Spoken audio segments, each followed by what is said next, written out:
दीपावली के त्यौहार नज़दीक हैं और थाली की शोभा बढ़ाने वाली सब्जियों का स्वाद महंगा हो गया है। बाजार में एक दो सब्जी नहीं बल्कि अधिकांश सब्जियों के दाम बढ़े हुए हैं। फुटकर बाजार में अधिकांश सब्जियों की कीमत काफ़ी बढ़ गई है।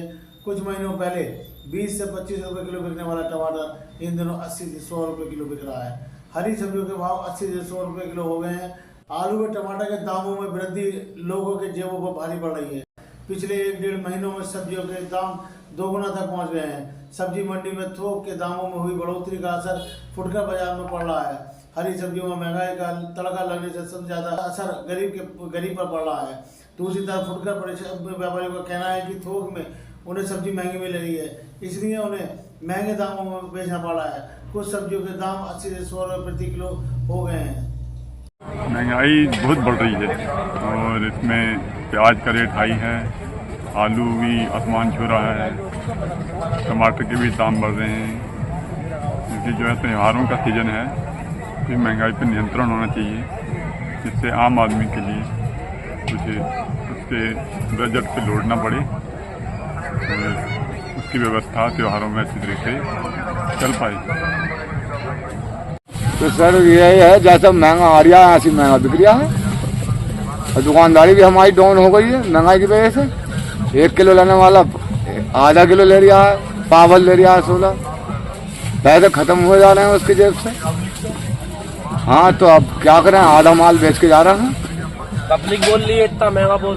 हाँ भैया इसमें तो ये तो महंगाई मद्दी भी होती है, सस्ती भी होती है, कभी कभी सस्ती हो जाती है, कभी महंगाई हो जाती है। बाढ़ आने से महंगाई हुई है, ये बाढ़ आने से पैदा नहीं हुई खेतों में सब्जी। यही देना है इसमें। अभी चंद दिनों की बात है, यही चीज़ 20 रुपये किलो हो जाएगी 1-1.5 महीने 3 महीने बाद। महंगाई बढ़ी है, इससे तो हमारी कमाई तोड़ रखी है। जो गृहिणियाँ हैं, जो घरेलू महिलाएं हैं, जो छोटी छोटी बचत कर लेती थी सामान खरीद के, वो बिल्कुल नहीं कर पा रही हैं। सब्जी है, बाजार की जो घरेलू चीज़ें हैं इतनी महंगी हो गई हैं, सिलेंडर महंगा हो गया है कि कमर तोड़ के रख दी है कि हम कुछ भी नहीं बचा पा रहे हैं, अपने खर्चे भी पूरे नहीं कर पा रहे हैं। अब मीडियम फैमिली होने के नाते इतनी आय भी नहीं है कि हम अपने खर्चों को रोक के कुछ बचत भी कर सकें। और क्या कहते हैं, ब्याह शादियों के लिए जो पहले सोना वगैरह चाह रहे थे खरीद लेंगे, मगर इस समय सोना भी 1 लाख के ऊपर पहुंचने वाला है। तो हमें तो लग नहीं रहा कि हम आने वाले समय में अपने बच्चों के लिए या बहू बेटियों के लिए ये चीज़ें बना पाएंगे।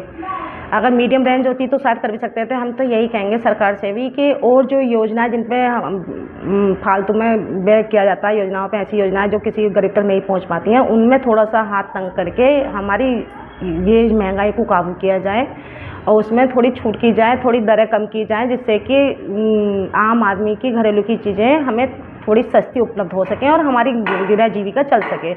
इस तरह से तो मुश्किल हो जाएगा आगे काम करना भी और बचत करना भी। जो हमारी छोटी छोटी चीज़ों से बचत हो पाती थी, हम नहीं कर पाएंगे।